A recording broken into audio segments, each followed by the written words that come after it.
Good evening. Welcome. My name is Eric Banks. I'm the director of the New York Institute for the Humanities at NYU, and it's my pleasure to welcome you here tonight for Too Dangerous for Words, Life and Death Reporting the Mexican Drug Wars. Tonight's panel is being presented on the occasion of the publication of Narcoland, the Mexican Drug Lords and Their Godfathers, by Anabel Hernández, who we're happy to have with us this evening. Joining Anabel tonight will be Carlos Loria of the Committee to Protect Journalists and Nick Steinberg, senior researcher on Mexico in the Americas Division of the Human Rights Watch.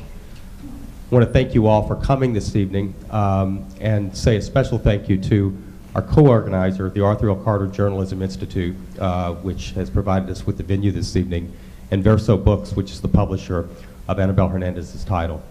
Unfortunately, one of our participants this evening, Guy Lawson, has been struck down by this nefarious little bug that's going around, in which you might be able to tell in my voice I have as well.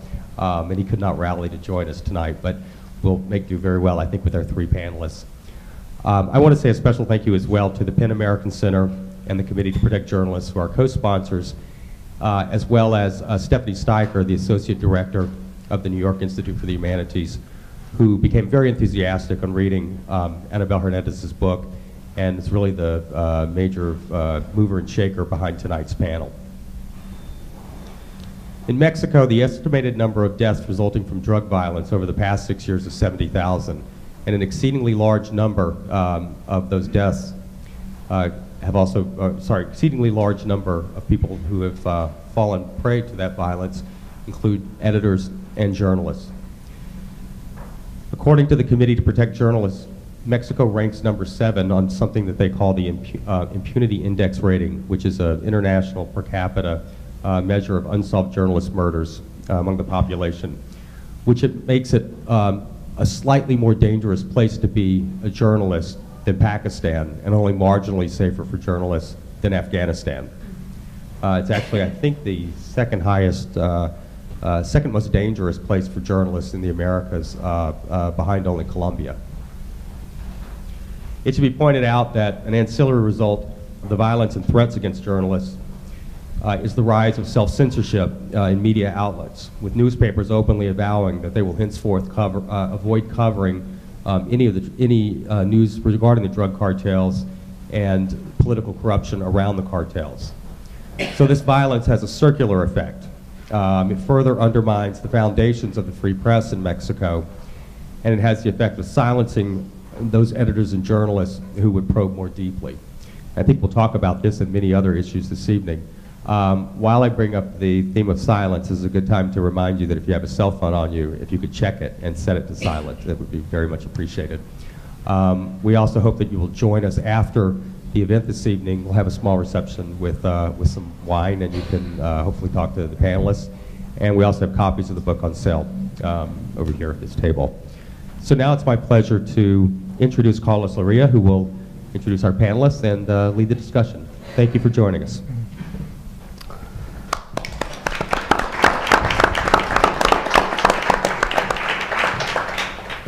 Thank you. Good evening, and again, thanks to the New York Institute for the Humanities and the Carter Journalism Center for organizing this event.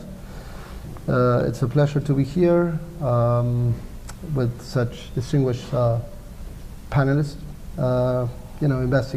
Top investigative Mexican journalist Anabel Hernández. Her book, Los Señores del Narco, or Narcoland, Mexican Drug Lords and Their Godfathers, just been published in English by Verso, has sold in Mexico 200,000 copies. It's a real sensation in Mexico's publishing industry. She will explain in detail what she has written in this incredible book. Nick Steinberg is a senior researcher on Mexico for one of the leading human rights organizations in the world, Human Rights Watch, the Americas Division. He has done amazing work, in-depth reporting on human rights abuses in Mexico. More recently, a report on the disappeared people, more than 20,000 people disappeared, and forced disappearances in Mexico by organized crime and the security forces. So, you know, it's a great to have you here. Before I present Anabel and let her talk about her book, you know, I would like to provide some context about the situation for the press in Mexico. As Eric Banks was saying, in the last 6 years, more than 50 journalists have been killed or disappeared in this country. News outlets have been attacked with grenades, have been subject of many attacks with with gunfire, and the websites have been hacked. Violence tied to organized crime and corruption have devastated the news media, and more seriously, have stripped citizens of the rights to freedom of expression and access to information. There's widespread fear and censorship. This is curtailing the press ability to report the news, and more seriously, is placing Mexico's democracy, the future of Mexico's democracy, at risk. Compounding the problem of violence is a culture of widespread impunity. The collusion between authorities at all levels and organized crime is devastating the Mexican press and creating a problem for democratic stability. As I said, fundamental human rights are being affected, the rights to freedom of expression and access to information. The main stories that affect the daily lives of thousands of Mexico are not being reported fully. Anabel will tell you about the challenges facing investigative reporters when they do this kind of reporting. But you know, in Mexico, in many parts of Mexico now, investigative journalism has become an extinct profession. It's no longer possible to do investigative reporting. In this context, Anabel took 5 years to work on this book. She's again a leading reporter that has worked for national media outlets including Milenio, El Universal, Reforma, still a contributor for Reforma, and Proceso, which is a national news weekly magazine. She's an award-winning reporter, and in this book she has described in detail why Mexico has become the base of Latin America's most powerful drug cartels. Not only that, but the complicity and collusion between high-ranking members of the government, businessmen, and even judges. Again, this book is a political and publishing sensation. Anabel, it's a pleasure to have you here. Thank you.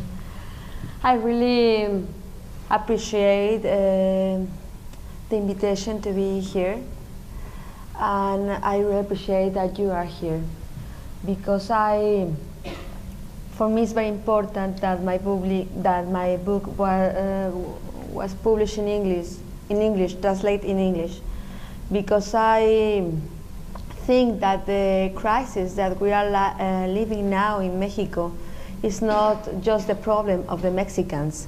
It's the problem of all the citizens in this world that consume illegal drugs. It's the problem also of all the countries of this world that led to these cartels get inside their illegal drugs.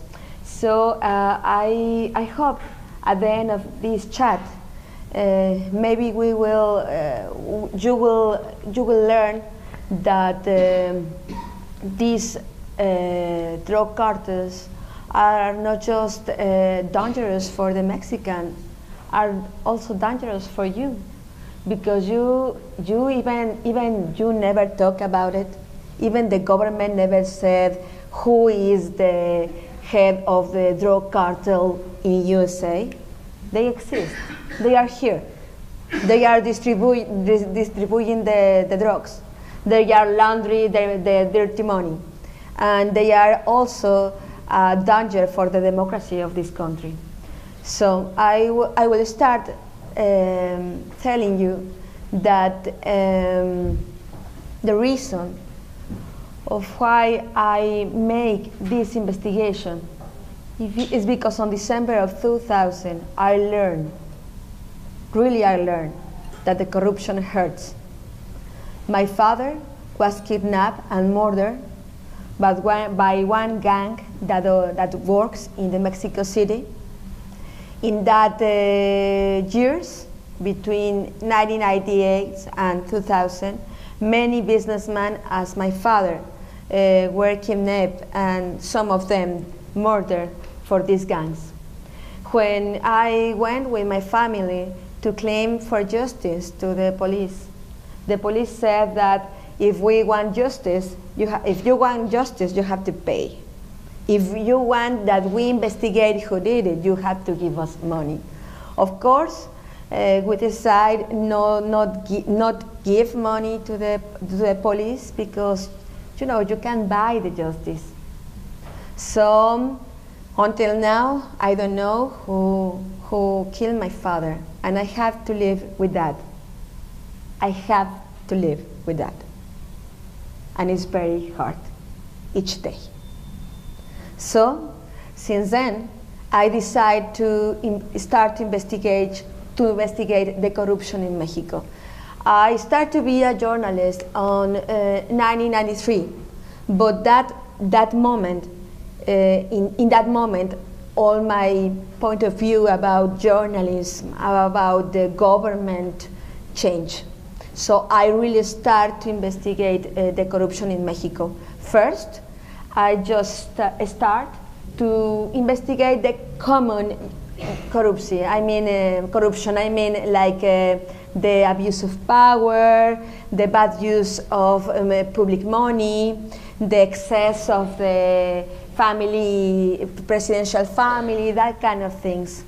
But in 2005, when I start this investigation, the UNICEF told me, give me a tip, that in one area in Mexico called the Golden Triangle, where is a point that is a point between the states of Chihuahua, Durango, and Sinaloa, exist many kids that were forced to work in the fields of drugs. I mean the fields of marijuana and amapola and poppy. So I went there. Now it's almost difficult to get there because that territory is now under absolute control of the Sinaloa cartel. I went there. I already knew that in that area born the most infamous drug lords in Mexico, like Joaquín Guzmán Loera, El Chapo Guzmán, the leader of the Sinaloa cartel, their cousins, Los Beltrán Leiva, also Rafael Caro Quintero, that he was a very important drug lord that he just be released some weeks ago, and many of these infamous drug lords. So I came there, I went there, and I discovered a story very different than said UNICEF. Yes, these kids were involved since the 7 years old in the drug business, but they did it because they want to. All the kids, all the male kids, since the 7 years old, start to help to their fathers to grow marijuana and amapola, because their fathers did it too, and the grandfathers too. So that's how these families survive in that part of Mexico. I spent there 5 days. I never see any policeman. I never see any soldier. I never see the government there. So I really asked to myself, well, where is the government here? Why? Of course, the government knows that this is happening, but why nobody is worried about stop this? When I interview that little kids, that little boys, and I asked them, what do you want to do when you grow up? They all of them said, well, I want to be like the Chapo Guzman. I want to have a big truck. I want to have my AK-47, and I want to have a very una muy buena vieja is an expression, a very Mexican expression. That means that very beautiful woman. So it was dramatic. I came back to Mexico. I wrote the story, and at the end of 2005, I received an incredible phone call. It was a lawyer. I was working in that year in the newspaper El Universal.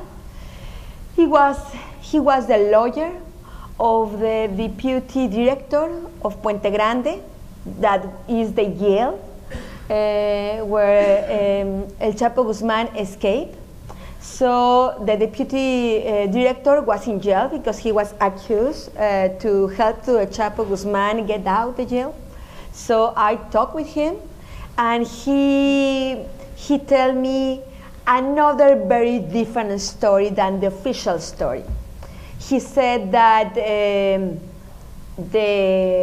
officials, the directors, the personnel that work in the jail didn't let and didn't help to El Chapo Guzman to escape. He told me that who opened the door to the Chapo Guzman was the federal government. Of course, I didn't believe him. Of course, I just can't believe that story just because one guy is telling me. So I asked him for proofs. I am almost sure that I am the only Mexican journalist that have all the criminal case about the escape of El Chapo Guzman. I mean, thousands documents, official documents, with testimonies, with the records of the CCTV of the jail, and I read all that documents. So I learned through that documents who was really the Chapo Guzman, who helped him to escape. It was true, it was the federal government. And so I discovered this guy, El Chapo. He is a vicious man. He has addicted to sex and drugs. He's alcoholic. He's very violent. He's not able to write a love letter. I mean, he had to leave the school when he was 7 years old. When he was a kid, he was just another kid, like as I saw in the Golden Triangle. He's almost an analphabet. How you said analphabeta? Yeah, he can't read. Yeah. You're right. And so when I discovered that in that document, because hundreds of testimonies that the people that met him in jail confessed that things to the government, I discovered another man very different than this huge character that the federal government creates. Yes, the very smart man that can control everything. He was almost nobody. So my question was, who is this man and who made him this? I mean, now this man is the most powerful drug lord in the world, as the DEA said. So that was really my story. That is the story of the book.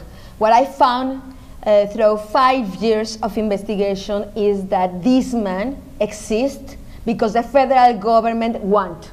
This man exists because he's under the protection of many important businessmen that launder the money of the Sinaloa cartel and also use part of that money in campaigns. I also learned that the Secretary of Public Security in Mexico, in the government of Felipe Calderón, his name is Genaro Garcia Luna, that he was the head of the war against drugs in Mexico. He was really in the payroll of the Sinaloa cartel. He works and protects to the Sinaloa cartel.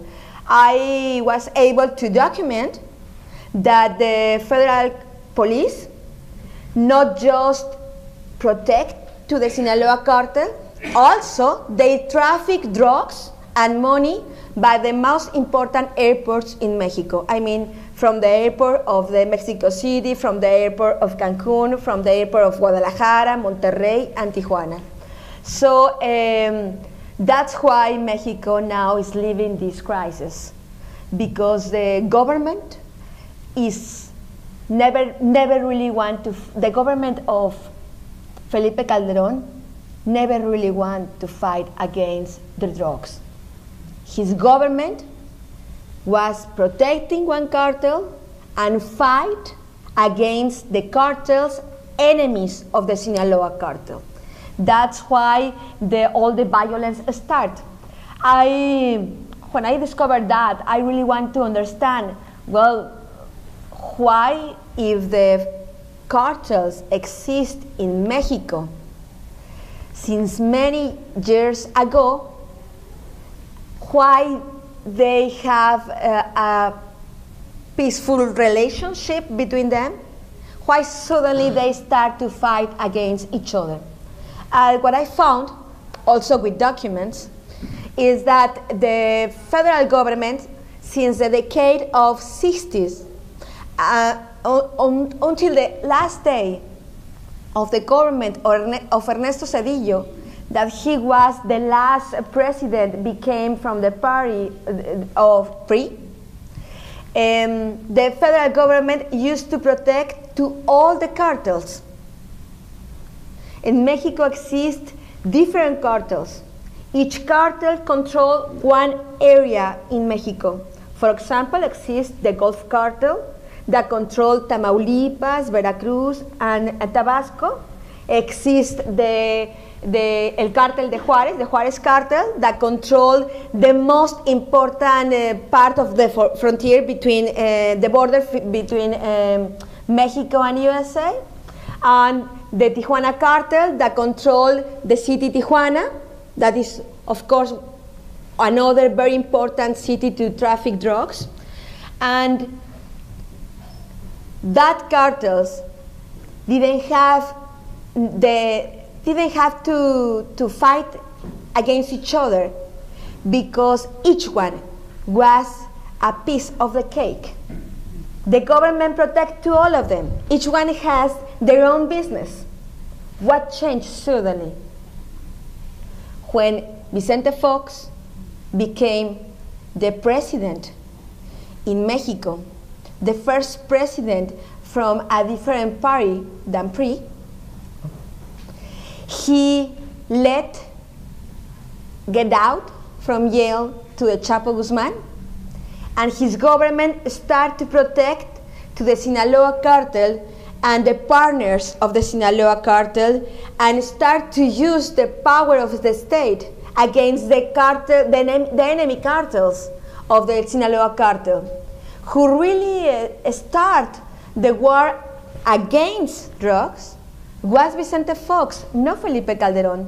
The war started in 2003 when hundreds of soldiers and policemen of the federal government tried to take the control of Tamaulipas, the territory of the Gulf cartel.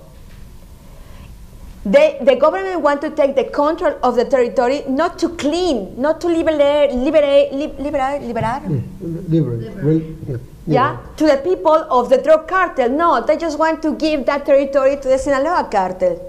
So in that moment, the leader of the Gulf cartel, Osiel Cárdenas Guillén, create Los Zetas. These terrible, horrible organizations, very violent in Mexico, didn't exist before that moment. When the Gulf cartel created Los Zetas to fight against the federal government and to fight against the Sinaloa cartel. When the Sinaloa cartel discovered that the Gulf cartel created Los Zetas, they start to bring to Mexico members of the Mara Salvatrucha, and the violence grows. When the Gulf cartel saw that the Sinaloa cartel start to hire members of the Mara Salvatrucha, they hire caibiles. I don't know if you know what is los caibiles. The caibiles is maybe one of the most terrible armies in elite group of armies in the world. He was an elite group in the army of Guatemala. They were very violent. They cut in pieces their victims. They rape. They do really bad things. The Gulf cartel start to hire them. So that's why the violence in Mexico just start to grow and grow and grow. The only thing that Felipe Calderón did is just continue that line. I mean, he also protect to the Sinaloa cartel and use the power of the state against the enemies of the Sinaloa cartel. Now, at the end of the government of Felipe Calderón, the results of the war against the drugs is now the consume of drugs in Mexico double. Now Mexico is the second most important country that produce marijuana and heroin in the world. It wasn't. When the war against the drugs started, Mexico wasn't so important as now. And then, also now Mexico is a very important producer of methamphetamines, and now we have this very important and powerful drug cartel, the Sinaloa cartel, that now is the most important cartel in the world. What kind of war against drugs can have that result? What kind of war against drugs can make the business bigger? So that's why I said that the war against drugs of Felipe Calderón was a shame, was false, wasn't true. And I think that the US government took a wrong decision help to Felipe Calderón in that war through the Plan Mérida.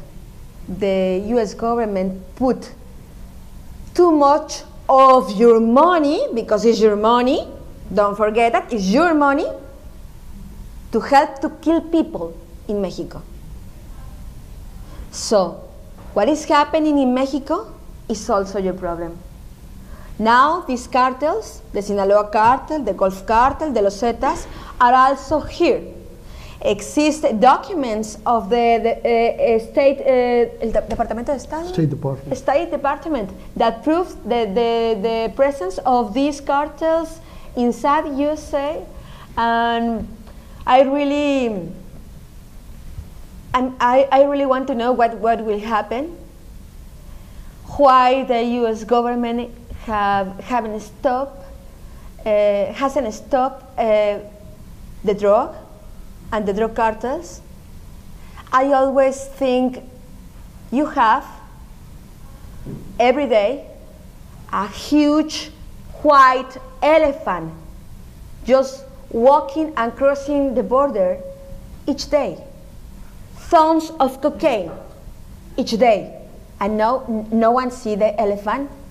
The elephant also is walking in New York, in Chicago, in Los Angeles, and nobody see the huge, big, white elephant? Cannot be. This elephant walk in the streets of New York because you also have corruption here. Because here also exist officials that protect that business. So I hope really that you were able to read the book and understand a little bit more what is happening in Mexico, and that what is happening in Mexico is also your problem. Thank you.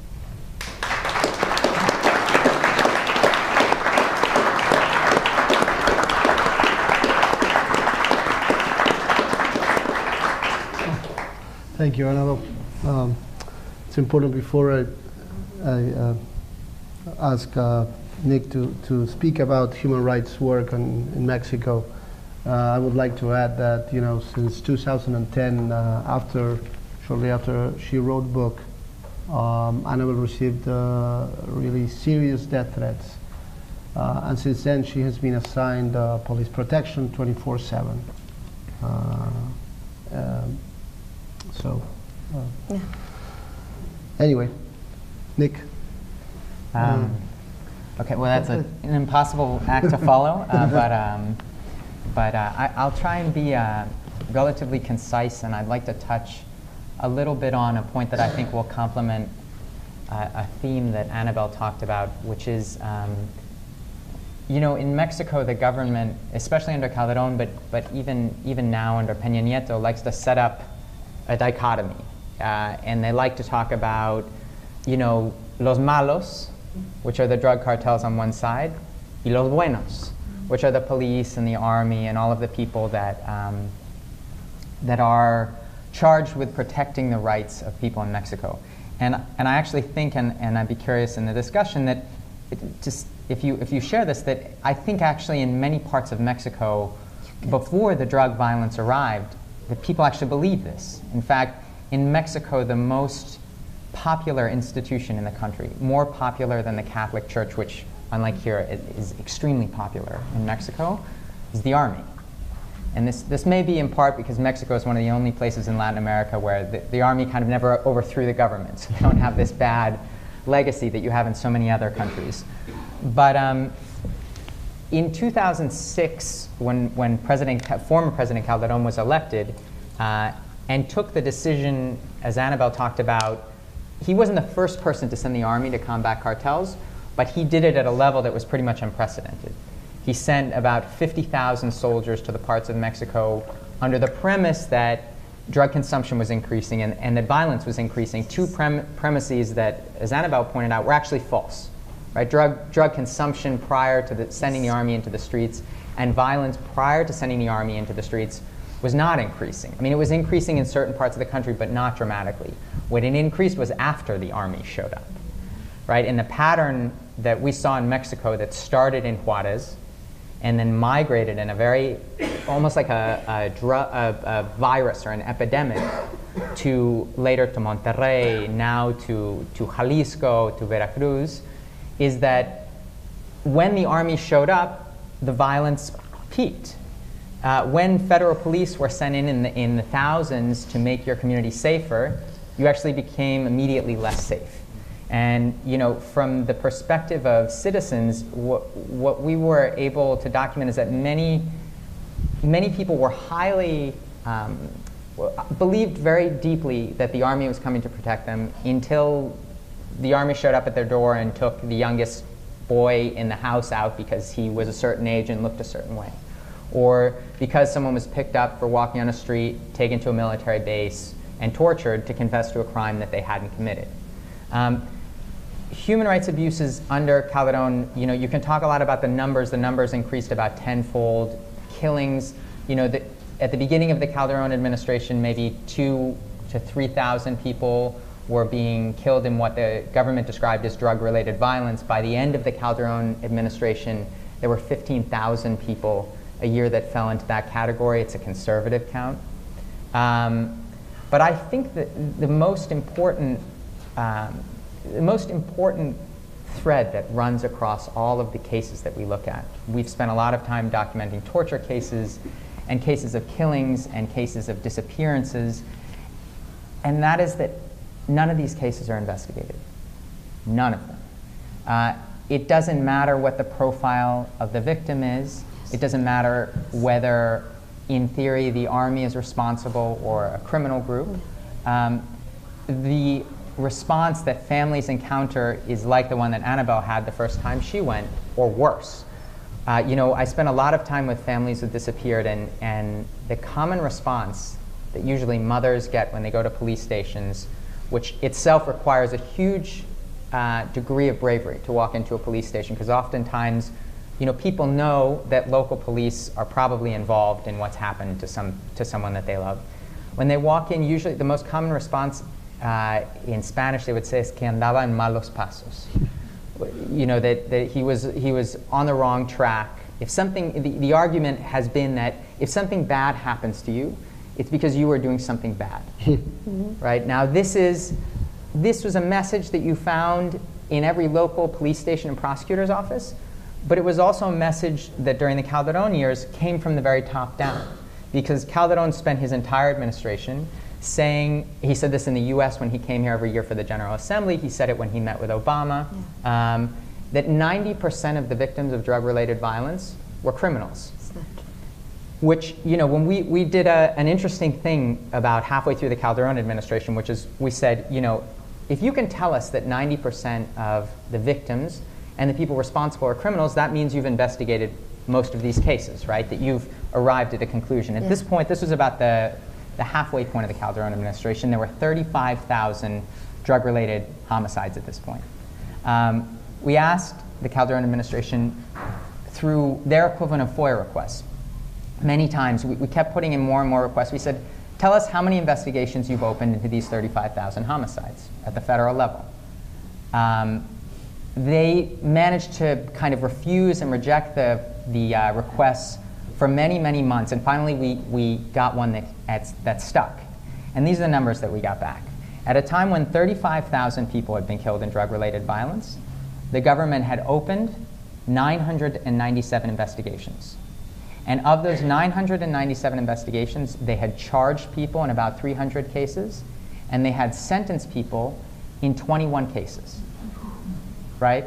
So what you realize, what those statistics tell us is something that you know every time you meet a family member of someone who's been killed or tortured or disappeared in Mexico, which is that they're not even bothering to open investigations, let alone finishing. Right? And so this whole myth that was perpetuated by the government that this is criminal on criminal violence, that these are bad guys, and that, let them kill each other because it's for the best, they'll eliminate each other, was built on nothing. There was no foundation for it. Everyone is, I think we should, I want to leave a lot of time for Anabel in the discussion. I want to talk very briefly about disappearances, which is something that we've worked on a lot in Mexico.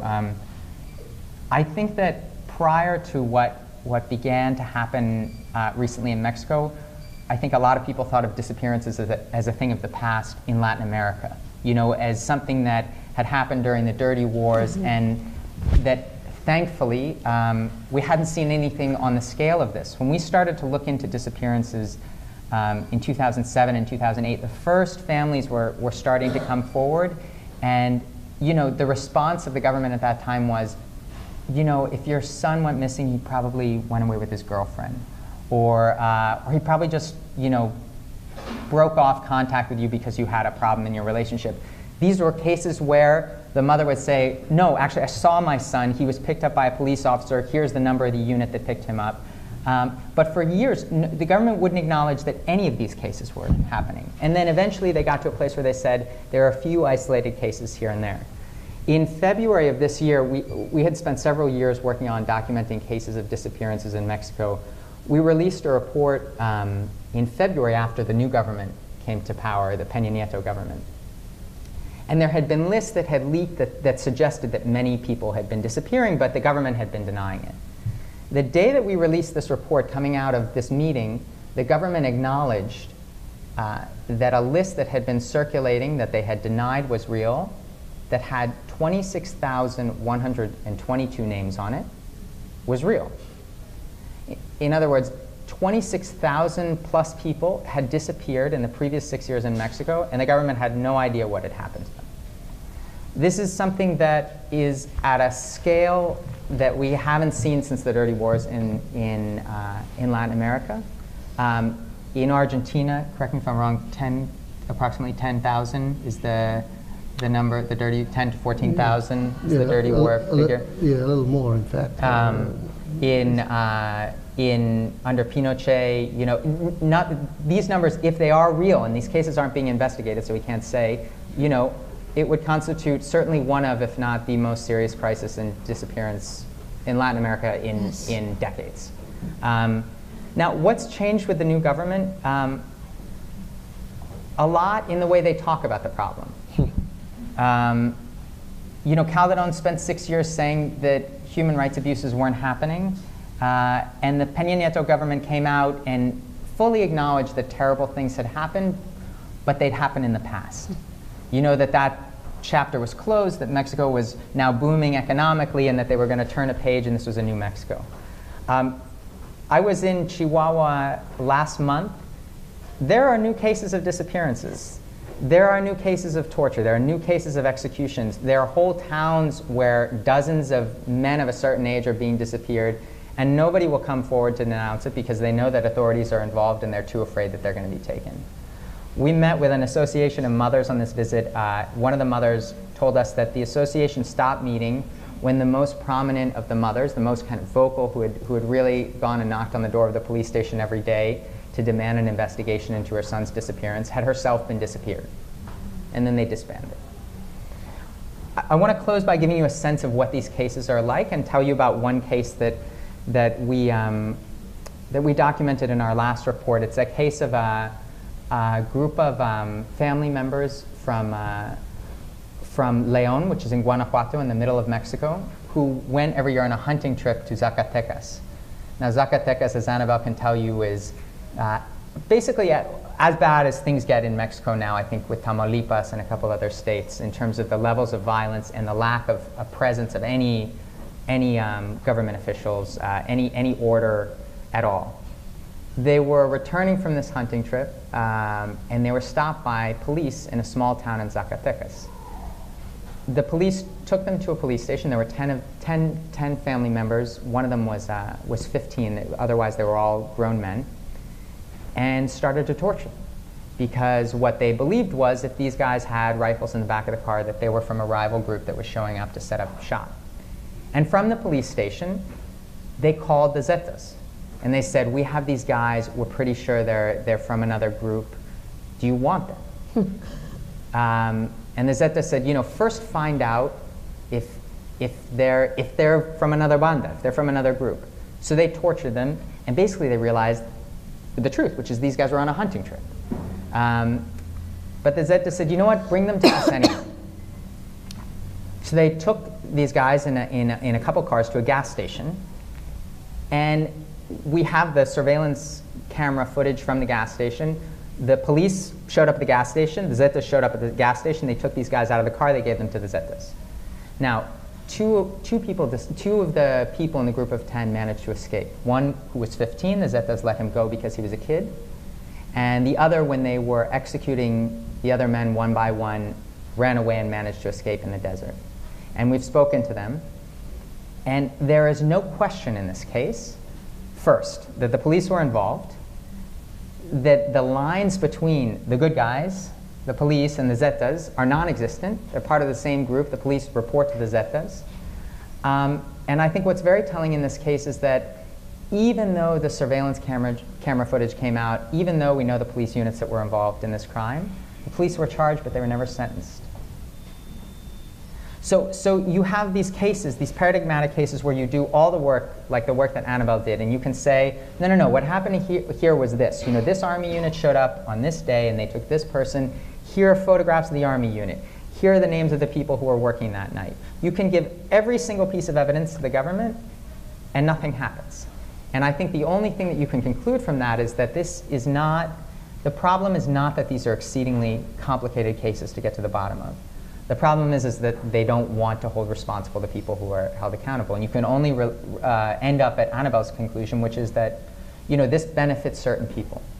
It's in their interest to protect other people, and these are very powerful forces in Mexico, and it can be extremely discouraging. I think to end on not a terrible note, if there is something to take a bit of hope away from, you know, we work with a lot of families in doing this work, and it is very affirming to see, you know, 65-year-old mothers who don't know how to read, who have primary school education, in police stations, slamming on a desk and demanding that prosecutors go out and arrest a person because the mothers have done the whole entire investigation in the case, and we see that all the time in Mexico. So I think if there is going to be, if Mexico is going to make it through this period, it will be because of the pressure of families and victims in the cases that really didn't refuse to stay silent.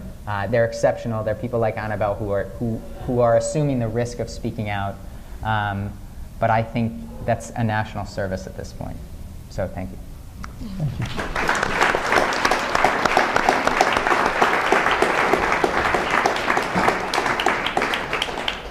I have a few questions for both of you, and then we'll open it for the public. All right. Right. I don't know. As Nick said, you know, he thinks there hasn't been changes in Mexico, but there has been a change in government. The PRI is back in power after 2 sexenios, right? We have a new president, Enrique Peña Nieto. Has something changed in terms of violence since Peña Nieto took office, or level of violence remains the same? How's the situation? What we see is at least the government has been successful to get the violence out of the cover of the papers, at least, right? Out of the. Well, I think it's soon to say what will happen with this government. But what I can say is I really see very bad signs about what is happening now. From January to July of this year, 10,000, I will say the official numbers, 10,000 people have been murdered by the violence of the drug cartels in Mexico. 2,000 people per month. So the violence is still be there. The federal government said, and now there are less murders in Mexico because they assume in the last year was 10,001. Something like, really, and it says, yes, we are doing fine. No, of course we are talking about thousands of people murdered. And second, the same bad guys that are inside the institutions. I mean, the general prosecutor, attorney, yeah? The attorney general? No, the PGR. Yeah, the attorney general. Just the attorney general, the army, in the Marines, in the federal police, all the bad people that works for the cartels still being in charge, still being there. And the third thing is that in January, Enrique Peña Nieto started to say that, well, I have my strategy against the drug cartels. We will see what happened in 1 year with my strategy. And everyone said, what is that strategy? Nobody knows it. Nobody knows which is the strategy. How can you evaluate in 1 year if it was correct or not correct, if it was successful or not, if you don't know what is the strategy? So I think that really nothing changed. Nothing have changed. And I agree that now just the government tried to change the words, tried to change the way to to call the things, to call the problems. Now it's terrible. Now in Mexico start to appear paramilitary groups that the government called them self-defense groups. Self-defense.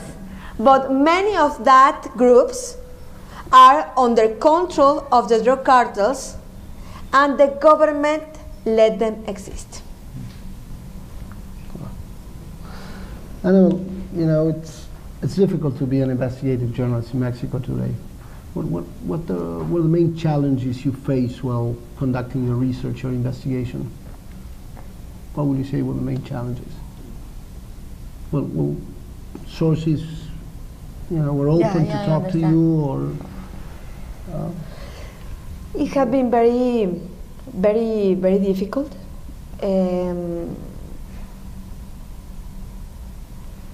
These people really want to kill me. The people that want to kill me is not El Chapo Guzmán or Miguel Ángel Treviño, the leader of Los Zetas. The people that want to kill me is the people that was hired, that was escondida, hidden. Yeah. The people that that pretend to be legal, pretend to be decent, but they are protecting and they are part of the cartels. The man who want to kill me is Genaro Garcia Luna, that now is in Miami, drinking rum, I think, spending the dirty money that the Sinaloa cartel pay him. And as well, Felipe Calderon is in Harvard. I know what he's drinking, but I'm sure he is. And it's terrible. And I have to really pay a very high price to do this, but also my informants. I have to say that many of my informants have been killed. I had a very important informant, the General Mario Arturo Acosta Chaparro. He is the General X in my book, and he was murdered in April of the last year, just in April of 2012, just a few months before the government of Felipe Calderon ended.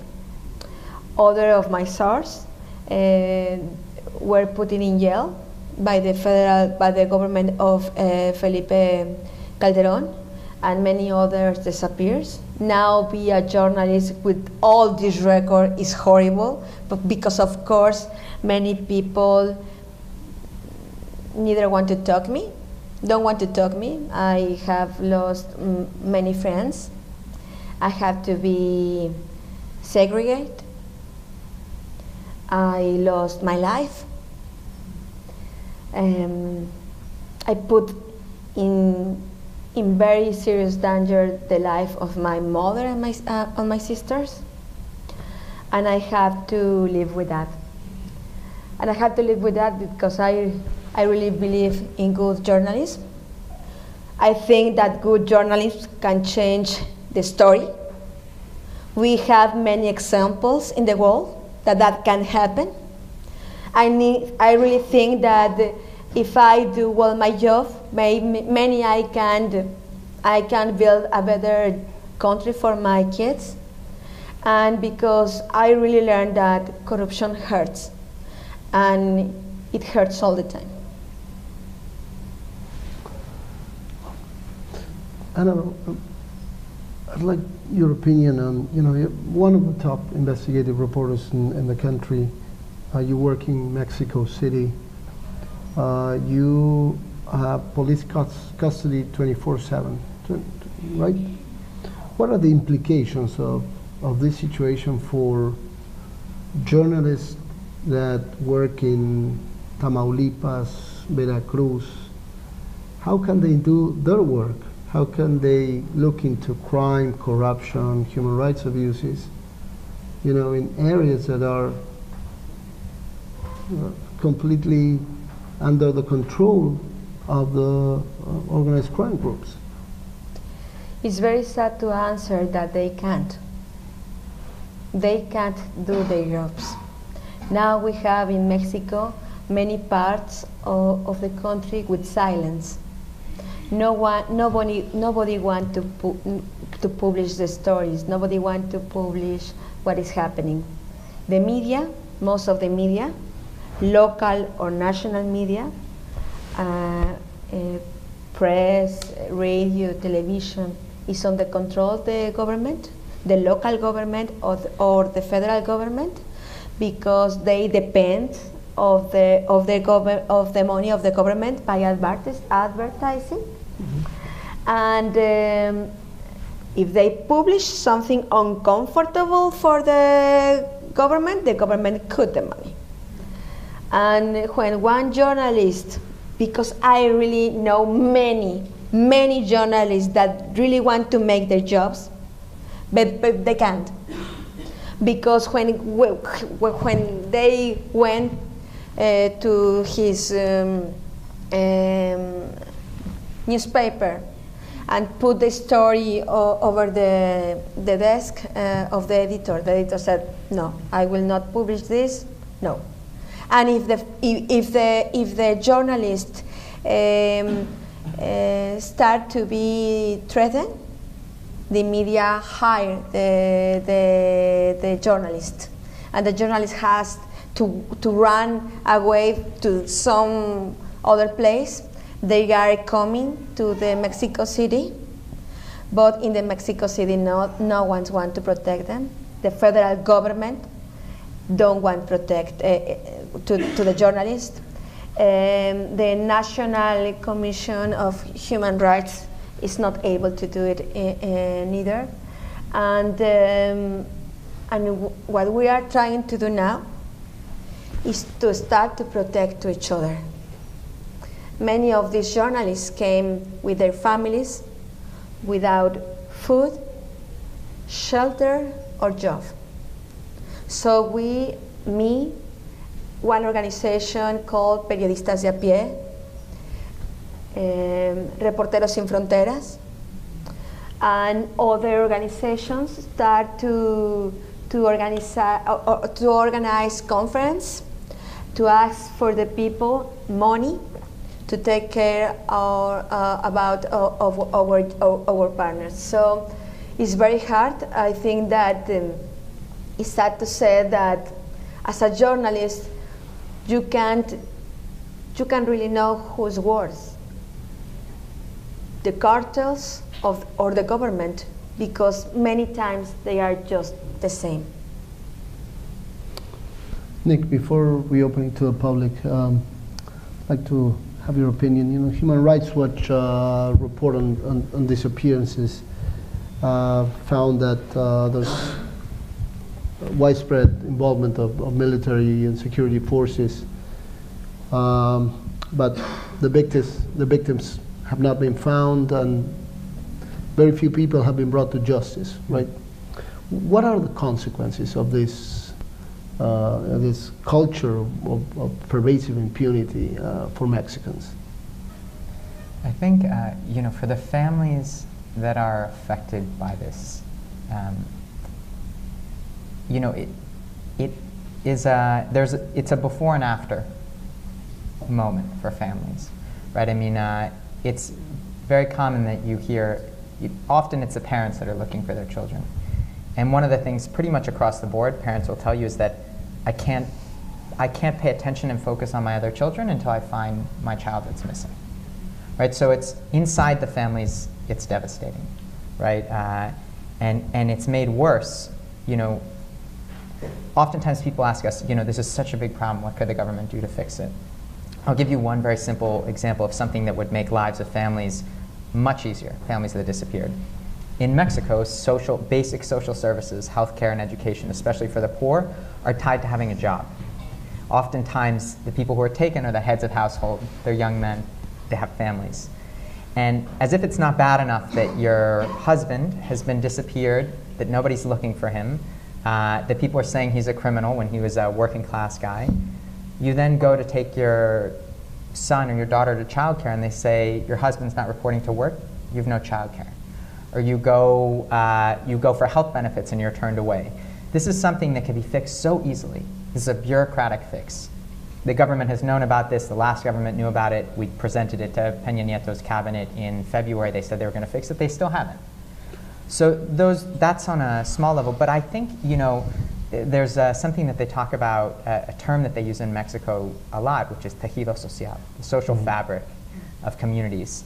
And outside of places like Mexico City, you can feel very palpably the impact on whole communities that this has, right? So, just to give one other example, we were documenting cases in a place in northern Nuevo León, close to the US border.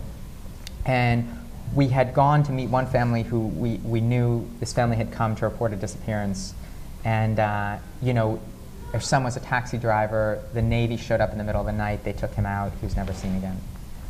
And we started to go around and talk to some of the neighbors, and what we realized very quickly was that actually a lot of people had been taken in this tiny town. But the neighbors were so afraid, and they were so isolated by what had happened to them that none of them had talked to each other.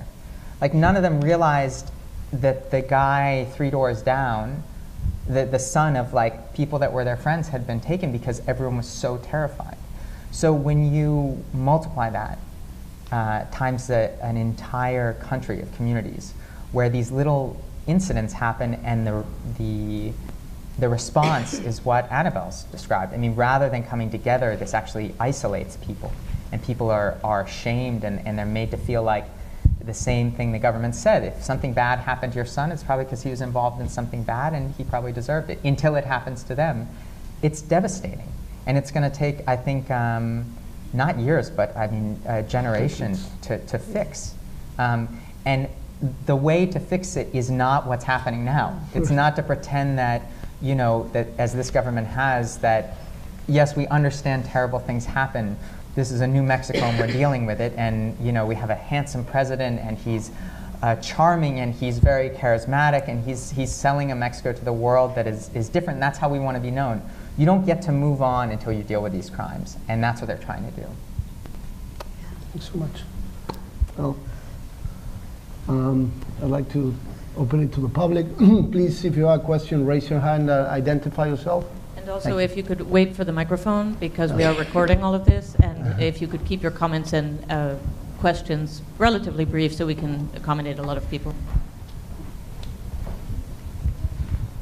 I was wondering, I think since Peña Nieto came to power, sort of there's two solutions to the problem of drugs and the drug wars that I've heard that I would just love to hear your comments on.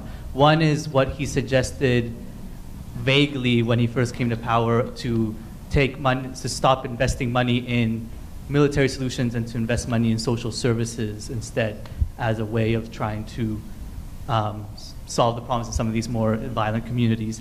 And the other is the legalization of drugs in Mexico or in Latin America. I think that's also come from other presidents in Latin America. I wonder whether you think that either of these are viable, if they would actually solve the corruption and violence in these communities. Well, of course, I'm agree that the government have to spend more money in education, in hospitals, and that kind of things. But I have to say something. La pobreza es Poverty. The poverty is not the cause of what is happening in Mexico. I born in 1971. Since I was a child, my father told me that in Mexico was 50 million of people in poverty. Why all that millions in poverty didn't get involved with the drug cartels? Why the young boys in all that years didn't get involved and start to kill each other? Why? What happened? The impunity is not the poverty. The problem. The answer is not the poverty. The answer is impunity.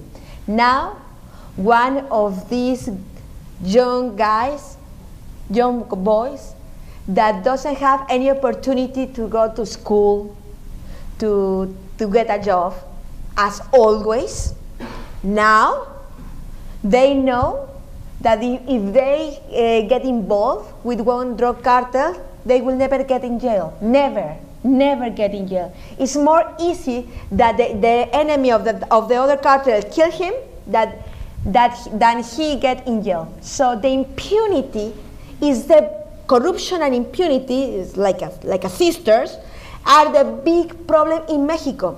It's good that the government put more money in education, but the government have to clean the government.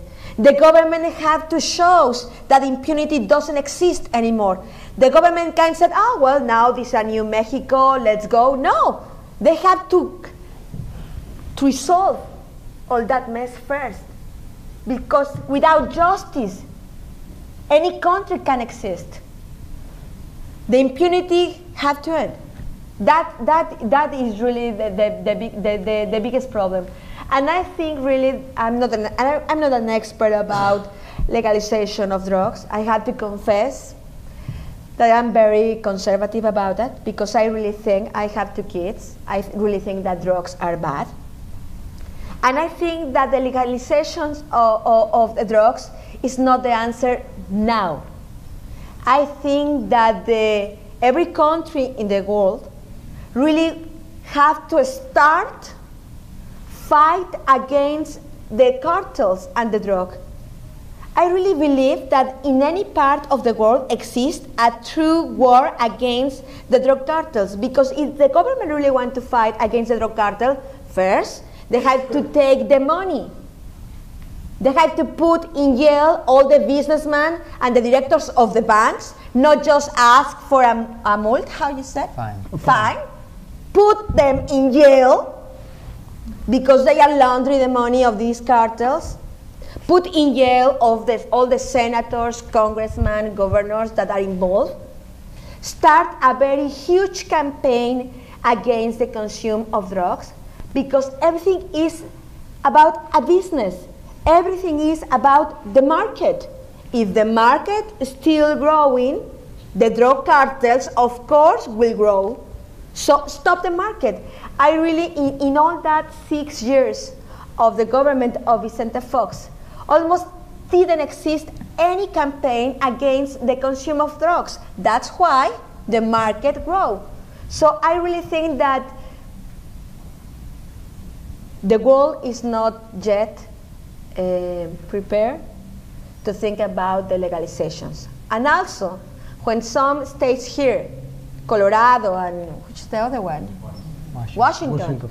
Start to legalize the marijuana now is just a little part of a huge chain of crime. I mean, now the drug cartels not just control the traffic of drugs, they also control the piracy, they also control the child pornography, they also control the human traffic, and many other terrible crimes. So you can legalize a very small part of the business, but the other part of the business is still existing. So the legalize of the drugs is not the answer. That's what I think. There in the back. There. Sorry. Can you hold on one second? Just can you hold for the... Robert Jareski from Friends of Brad Will, friendsofbradwill.org. About 7 years ago, in October, that U.S. journalist Brad Will was murdered in broad daylight in Oaxaca in front of witnesses and with pictures taken of the gunmen who've all been identified and who were members of the local government. Our network was fighting for accountability for his murder and for the murder of 26 other innocent people, Oaxaqueños, who were killed by, according to Physicians for Human Rights, the Nobel Prize-winning organization that went down and did forensic analysis. They said that the paramilitaries, government-backed paramilitaries, were the likely culprits of these murders. Within a year, Bush announced Plan Mexico, Merida Initiative, and we linked our fight for accountability for our friend and these other people to Plan Mexico, because we felt that it was clear that there wasn't any law enforcement cooperation when you have a government that does not arrest the people who shot an American journalist in broad daylight and these other people. We recognize impunity that has stolen so many lives in Mexico. And I guess I'm just wondering, I guess my question is, I mean, why are we surprised at the outcome of Plan Mexico? You know, Plan Colombia, before Plan Colombia was launched, the CIA found that the government was mostly the party that was dealing drugs, that was doing, you know, and then before the Merida Initiative, there were the disappearances in Colombia, right? There's the false positives, people from all over the country being tagged with like, oh, they're a guerrilla, and they were just, they got their kill ratio. And 5 million people displaced from their land in Colombia. So I'm just wondering, you know, this is all so familiar and predictable, and the corruption is here. Of course it's here. It's, you know, the bank that's been laundering money, HSBC, you know, the big premiums on a drug war delivery to the US, going through all those hurdles, will predictably create more drugs coming through, right? Because they've got to get past all this stuff. And I'm just wondering why we're surprised, and you know, what we can do to fight it from our end, which is, you know, Obama's increased Plan Mexico, you know, this, you know, beyond just like looking the other way with the Honduras coup and lots of other things. So I'm just wondering, what can we do for accountability? And I mean, to get justice for Brad, of course, I'm interested in that. And for some people say 100,000 Mexicans have been killed.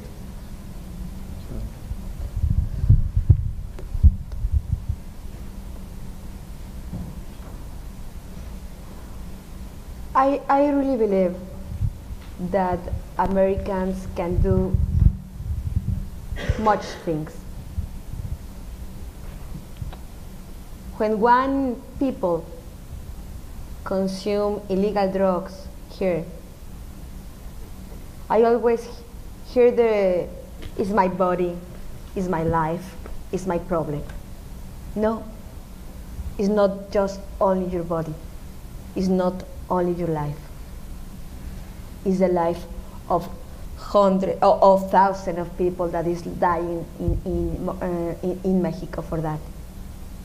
And I think that if the people get more conscious about what provoke consume of illegal drugs, maybe they will stop. I always use this example in universities. For one kid, one person can be found just give some dollars for 1 gram of cocaine. Consume cocaine, have a good party. But this guy, this young man, don't know that with that dollars, he is contributing with a very, very terrible crimes. That dollars can be used to kidnap his little brother, rape him, and use for child pornography. So it's not just your problem. It's not just to take the things like a party. We have to have very more conscience about the world, about the consequence that each decision that we took, like a part of the society. Because if that money is used for kidnap the little brother and be forced in child pornography, it will not be fun. And maybe this young man will never see again to his little brother. Can I Sure. On a couple of points. On the Merida initiative and U.S. engagement in Mexico, first of all, I think the Bradwell case is an excellent example that fits in the pattern of cases where, what makes Bradwell's case exceptional is that he's an American. What makes it unexceptional is that it fits the pattern of cases of many Mexicans who will never have a constituency like Brad's, and whose cases will then have less chance of moving at all. I do think it's important in talking about U.S. policy to Mexico and the Merida initiative to acknowledge a few things. So the U.S. has sent about $2.1 billion to Mexico in Merida aid since the Merida initiative was started under Bush. We sent about $300 to $400 million a year to Mexico under the Merida initiative. When Merida started, most of that aid went to what military people call toys, helicopters, Bell helicopters especially, but also hardware for the Mexican military. There has been an important shift in recent years, and I'm not defending U.S. support, but I just want to put all the pieces on the table, in terms of more money being invested in what I think is the best bang for your buck investment in Mexico, which is justice reform. It's training prosecutors and judges, which is something that Mexico needs very badly. Mexico's in the middle of a justice reform that is fully off the rails and not on track to be implemented by 2016. Another important thing about Merida is that, in theory, 15% of Merida aid every year is supposed to be pegged to 4 human rights conditions, right? One of those human rights conditions, for example, is that Mexico, when military commits abuses, not send those cases to military courts, because military courts have a perfect record, or near perfect record, in that they've opened about 5,000 investigations since 2007 into abuses by the military, and in 4 of those cases have they gotten convictions. 4 out of 5,000. And those are the cases that are reported, right? So we already are dealing with a smaller piece of the pie.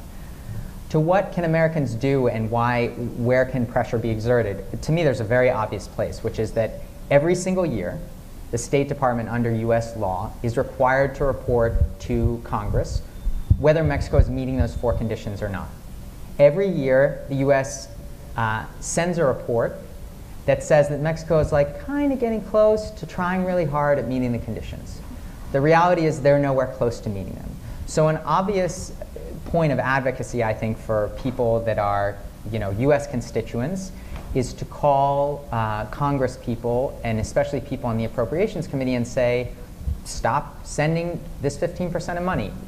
It is not, let me put it in perspective though, it's a tiny amount of money. $300 or $400 million that the US sends every year is not the bulk of spending. The bulk of spending is the Mexican government on this. What we're sending is a tiny fraction of what the Mexican government is sending, which doesn't make it okay, but it would be a very symbolic message if the tiny portion of that money that's conditioned to human rights was withheld 1 year, and it still hasn't been withheld. So I think that's a very clear advocacy target for people in the US. And to your question, and I think this is linked, I want to kind of weigh in. I think I have a slightly different perspective from Anabel on the drug issue, which is that I agree 100% that solely pulling on the lever of changing drug policy at this point doesn't change the equation, because less than half of the drug cartel's profits are coming from drugs anywhere. Now, they're coming from everything that Anabel said, that plus extortion and all the other things that they do. We do think, and I say we at Human Rights Watch, we believe that the approach to dealing with the drug problem in general up to now, the war on drugs paradigm, the verdict is in and it hasn't worked, right? The evidence shows that all of the efforts, as Anabel said at the beginning, to combat drug consumption with soldiers and with long prison sentences is a losing formula, right? And so what we believe is that you know, it's not that you can't just go to blanket legalization. That it's actually more complicated than that. But we do believe that there should be a serious discussion about decriminalization, especially of drugs like marijuana. And we think that discussion should happen right now. And we think that it's a very positive sign that certain leaders of important countries that have these problems in Latin America, like Colombia and like Guatemala, are actually talking about this now, that this is very positive. So I don't think it fixes the problem, but I do think that, you know, talking about an approach that deals more with treatment of drug users rather than punishment, and less long prison sentences for small offenders. Prisons in Mexico, for example, are pretty much controlled by organized crime now. You know, they're factories of extortion and punishment for the people that are in them, is a discussion that's not only wise, it's necessary. And so that, I don't think that it gets you to the finish line, but I think to not make it part of the discussion now is irresponsible. Just to follow up, you know, the discussion. I just want to let the moderator... Yes, I'm sorry, we do need to give other people a I'm chance. Sorry, but we have a few minutes and we want to let other people. Thank you. I was interested in the reception in Mexico to your book, and I gather that the sales figures of the book are high for a book of nonfiction. Is that right? Were you interviewed on TV, national TV, and the people who bought the book, would they have been surprised at what you were saying, or did they buy the book because it substantiated what they already knew? Well, you're talking about the reaction. What was the reaction of the government? The people? Yeah, okay. The people. La gente que compró el libro sabía qué es lo que estaba pasando. Yeah. La gente Well, sorprendida por lo que... I really think that the book had success because the official version about what was happening in Mexico didn't fix with the reality. All the people that lives in Monterrey, the people that lives in Chihuahua or in Tamaulipas, obviously think that, well, the government is saying something, but we are living other thing. And I think that the people was searching for answers. And I think that my book gives some of that, gave some of that answers. That's what I think. In conference like this, in Mexico, the people sometimes is surprised, sometimes no. But when they read the book, when they saw the documents in the Spanish version, I put many of the most important documents because I thought that, of course, what I am saying is very strong. I mean, maybe many people cannot believe that. So I decided to put many of the most important documents. So when the people finish the book, the people really believe that, really discover what is the biggest problem in Mexico. It's not the drug cartels, it's the corruption. Can you hear me? Thank you, Anabel, for coming. I guess I'm a little nervous because this is being recorded. I'm Mexican American. I'm from Jalisco. I'm from Los Altos. The region that I'm from is currently under the control of Cartel Nueva Generación, which is an ally with the Sinaloa cartel. And I've been able to see the violence and the silencing and the army coming into our area of the country. And so anyway, I'm a little nervous because, but at the same time, I want to challenge, I think, some of your understanding of the relevance of the drug economy. I think that in my region, the North American Free Trade Agreement devastated agricultural production. And many people could migrate to the United States. In fact, migration had been happening for a long time in that region. Now, a lot of people can't migrate because there are very stringent migration policies on the border, and there is also an economic recession. And I think that that has made the drug economy a lot more attractive. I think that I guess I would argue with you that perhaps it's not as easy to deny that poverty is a big factor of the drug economy. The other thing I would say is that I'm a doctoral student here in New York City. I have also been a drug user. I've used marijuana, cocaine, and crystal.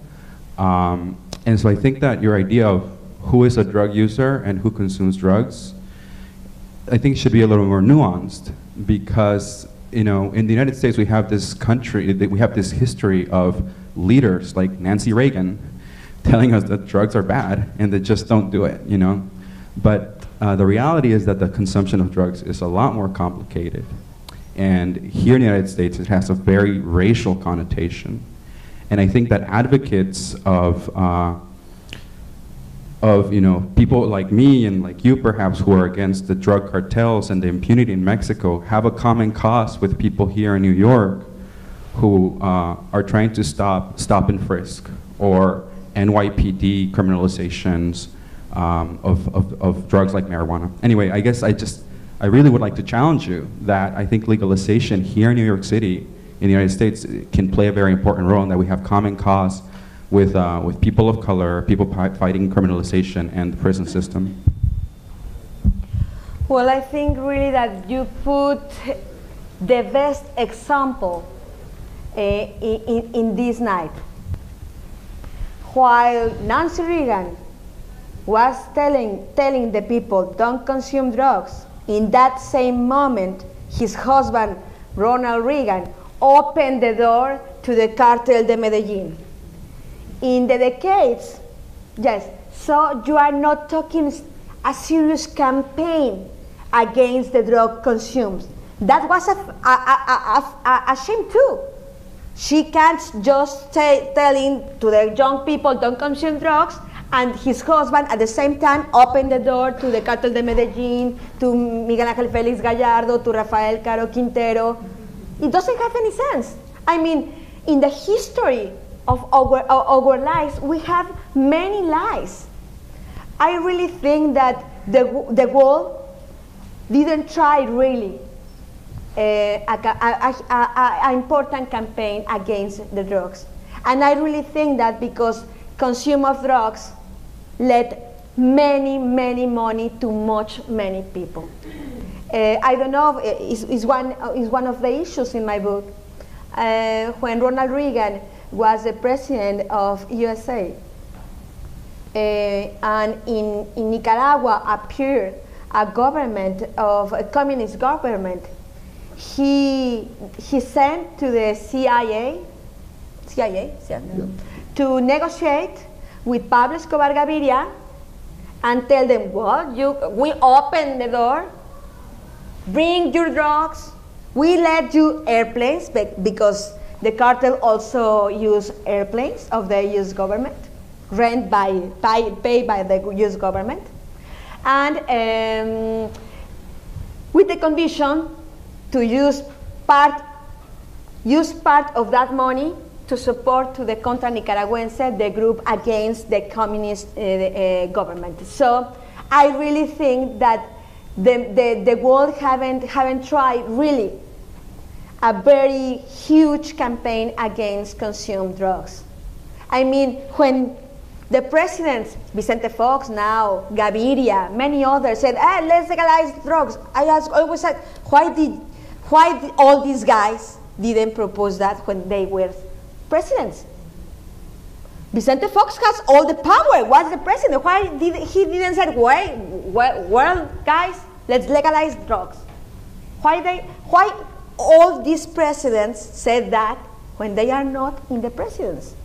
It's one question. I mean, I don't know the answer, but of course it's something that I have in my mind. Why? I have never heard any journalist that asked to Vicente Fox why you didn't when you was a president, or to Cesar Gaviria or other guys. Why? I don't know. I know the answer. I just see that it doesn't have too many sense. So I really think that we have to search for another answers before legalize the drugs. That's what I think. I was going to suggest that we take these two questions. You've had your hands up for a while. If you could maybe do one after the other and let the people respond. Gertrudis Ordeñana, NYU Stanford student. Anabel, it seems that you've said it all. Is your job done with the citizens of Mexico and the U.S., or is there anything else that you need to tell them? What's next for you? Hi, good evening. My name is Eve, and I grew up in Ciudad Juarez, and I was there until the age of 9, and it's very hard for me to see how a place that I consider home has been destroyed over the past decade. I've been in New York for 11 years now, to see that a place that I consider home has just been decimated by violence. And as a kid, I would walk on the street and be able to go to the park with my friends, and now you can't even go to the supermarket to get milk because it's so dangerous. And I know how the system works in terms of the relationship between the United States and Mexico. What has been the response of the Peña Nieto government to the United States in order to kind of combat the demand for drugs on this side of the border?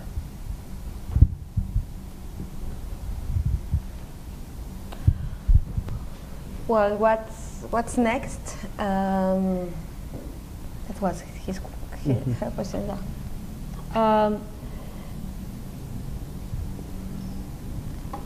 This problem of the drug cartels is still being a very important problem in Mexico. After I published the book in 2010, even many of my sources have been killed. Many of my sources are in jail or disappear. Even all the threats of death that I have received, each day I have new informants inside the government that really want to say the truth. That they really want to share the documents, the proofs, just to make that the truth became public. So I will still doing this job. I don't know if forever, I don't know. I really can't tell how many days or months more, but I will because I have too much information, and I feel this duty to share that information with the society. All right. Nick, do you have any last words? And about I didn't get very well your Saying about which is the position about the Peña Nieto about the consume of drugs in USA? Has he put pressure on the U.S. government? any pressure? Not yet really. I think he hasn't said anything about it. I mean, I think it's pretty much like an established routine now that like the Mexican president will come over. Calderon went to the U.S. Congress and basically gave them a full scolding for U.S. supplying the arms that were coming into Mexico and being the market for the drugs. So I think Peña Nieto has been, the PRI by its nature is inward looking, and their big principle is sovereignty. So they have, if anything, actually distanced themselves from U.S. cooperation in security and counter narcotics in a way that Calderon was very comfortable giving the U.S. full access to Mexico. But it seems like more than anything, they don't like to talk about the drug issue or violence at all, right? So last week, Joe Biden was in Mexico, and if you watch the press conference, it's almost laughable that that they talk about everything but. It's like the obvious thing that the U.S. and Mexico would have to talk about: drug consumption, violence, arms, danger for people crossing the border. They didn't touch any of it, and I think the PRI is very happy with that. And by the way, so is the Obama administration. Well, thank you so much. Thanks everyone for coming.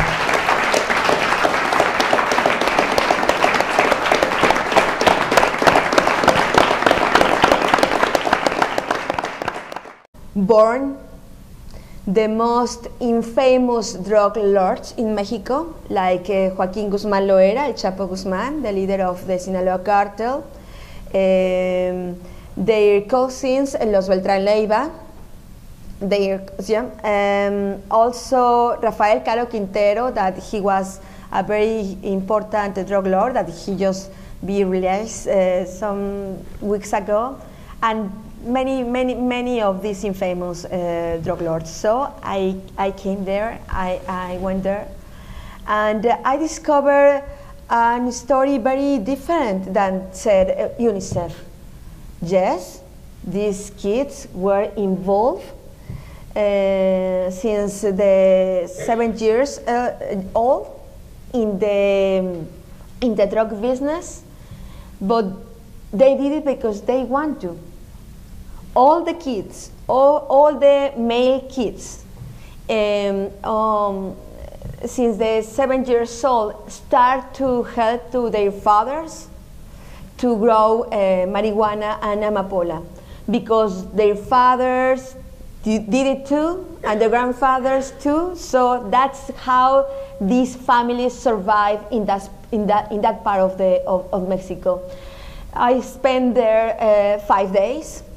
I never see any policeman. I never see any soldier. I never see the government there.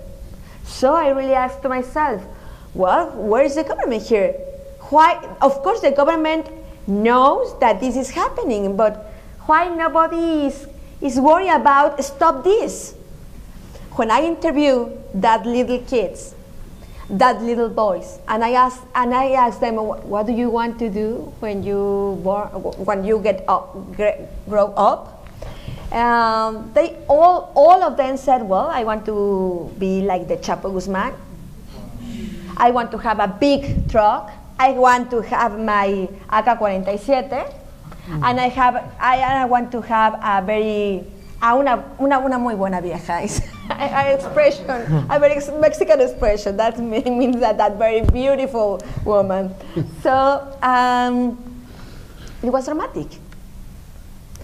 I came back to Mexico. I wrote the story, and at the end of 2005, I received an incredible phone call. It was a lawyer. I was working in that year in the newspaper El Universal. He was the lawyer of the deputy director of Puente Grande, that is the jail where El Chapo Guzmán escaped. So the deputy director was in jail because he was accused to help to El Chapo Guzmán get out the jail. So I talked with him, and he told me another very different story than the official story. He said that with some wine, and you can hopefully talk to the panelists. And we also have copies of the book on sale over here at this table. So now it's my pleasure to introduce Carlos Loria, who will introduce our panelists and lead the discussion. Thank you for joining us.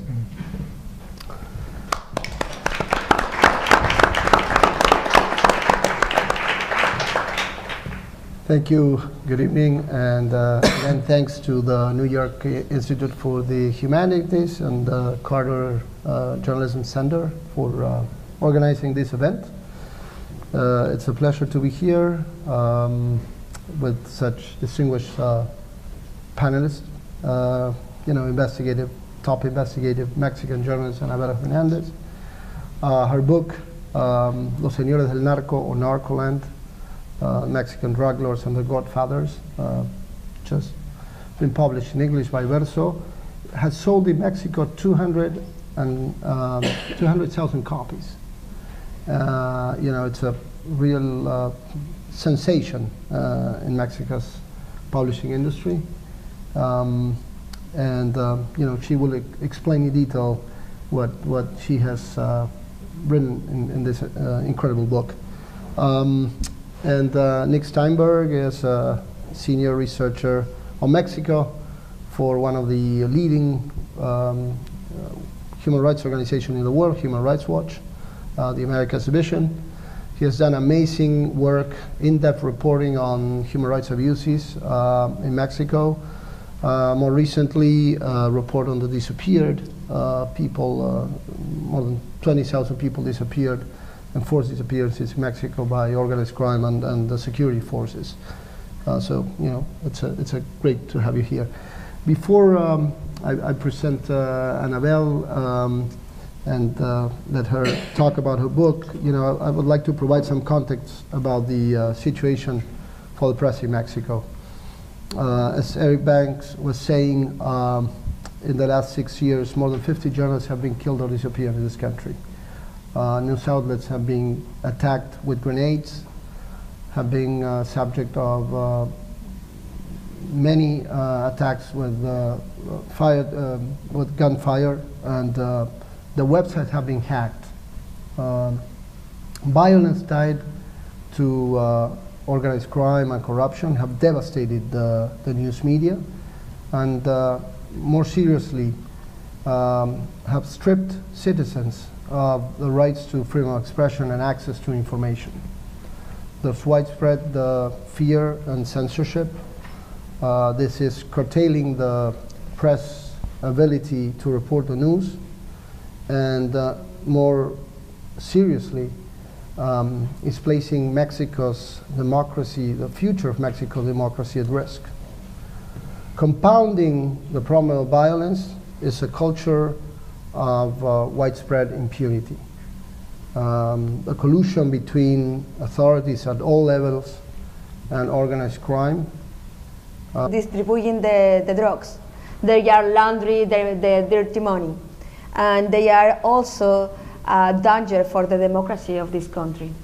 So I will start telling you that the reason of why I make this investigation is because on December of 2000 I learned that the corruption hurts.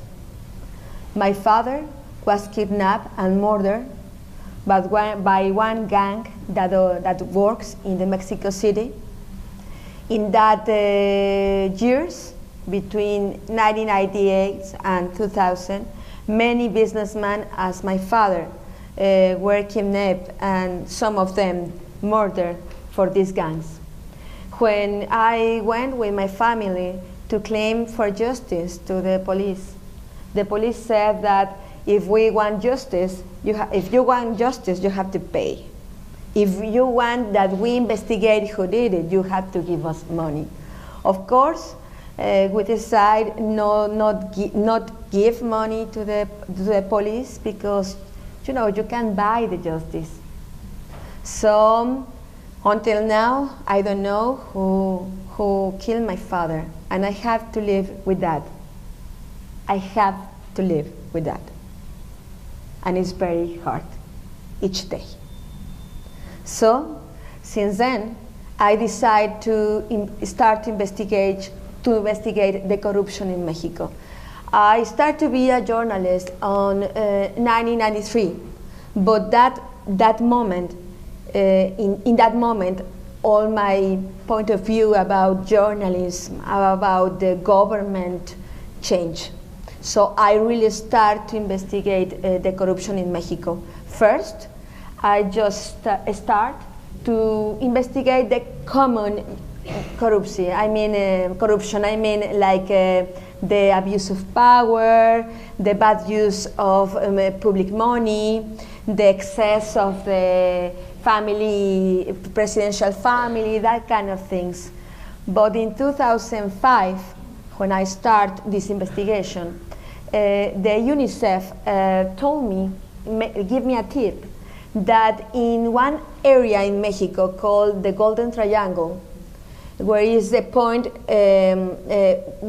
that is a point between the states of Chihuahua, Durango, and Sinaloa, exist many kids that were forced to work in the fields of drugs. I mean the fields of marijuana and amapola and poppy.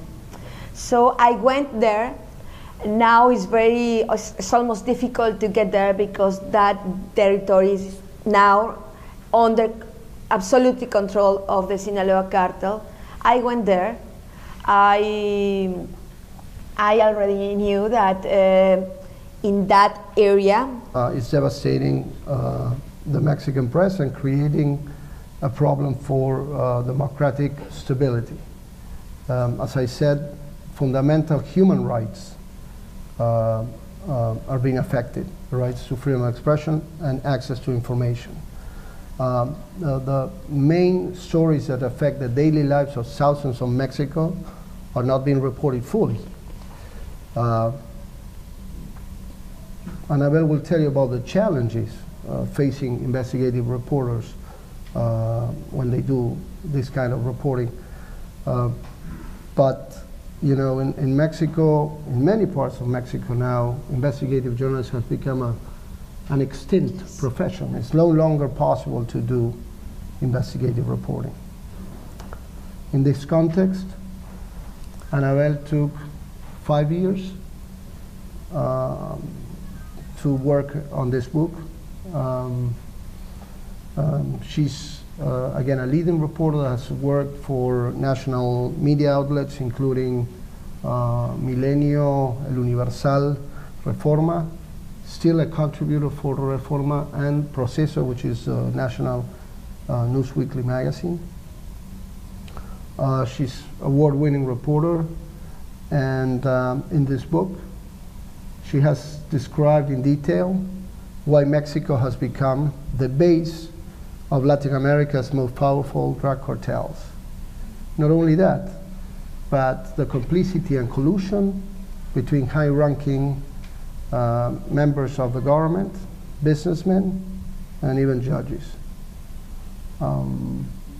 Again, this book is a political and publishing sensation. Anabel, it's a pleasure to have you here. Thank you. I really appreciate the invitation to be here, and I really appreciate that you are here, because for me it's very important that my book was published in English, translated in English, because I think that the crisis that we are living now in Mexico is not just the problem of the Mexicans. It's the problem of all the citizens in this world that consume illegal drugs. It's the problem also of all the countries of this world that led to these cartels get inside their illegal drugs. So I hope at the end of this chat, maybe we will, you will learn that these drug cartels are not just dangerous for the Mexican, are also dangerous for you, because you never talk about it.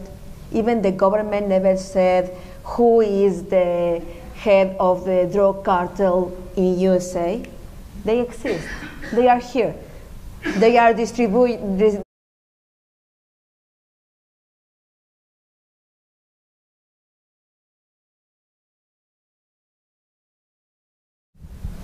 Good evening. Welcome. My name is Eric Banks.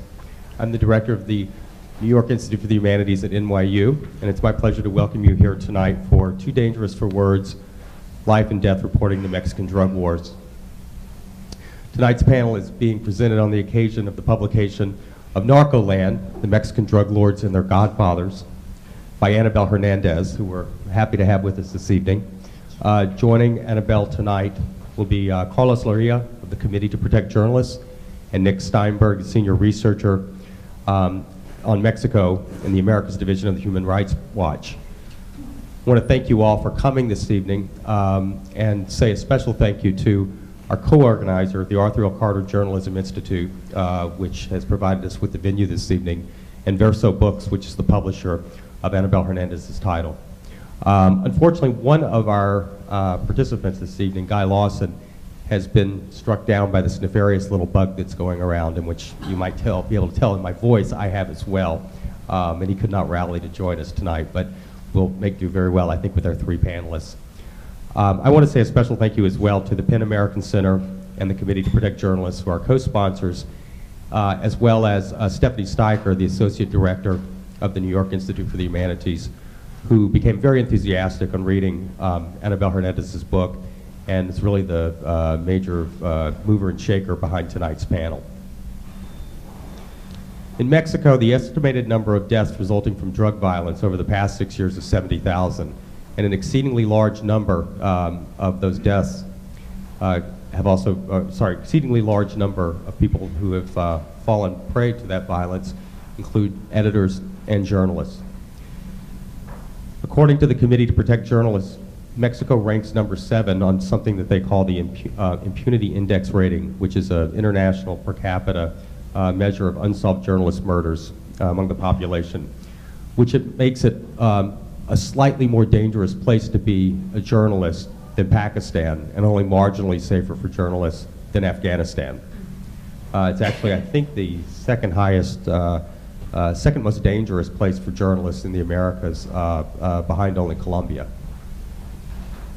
It should be pointed out that an ancillary result of the violence and threats against journalists is the rise of self-censorship in media outlets, with newspapers openly avowing that they will henceforth avoid covering any news regarding the drug cartels and political corruption around the cartels.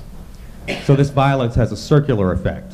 It further undermines the foundations of the free press in Mexico, and it has the effect of silencing those editors and journalists who would probe more deeply.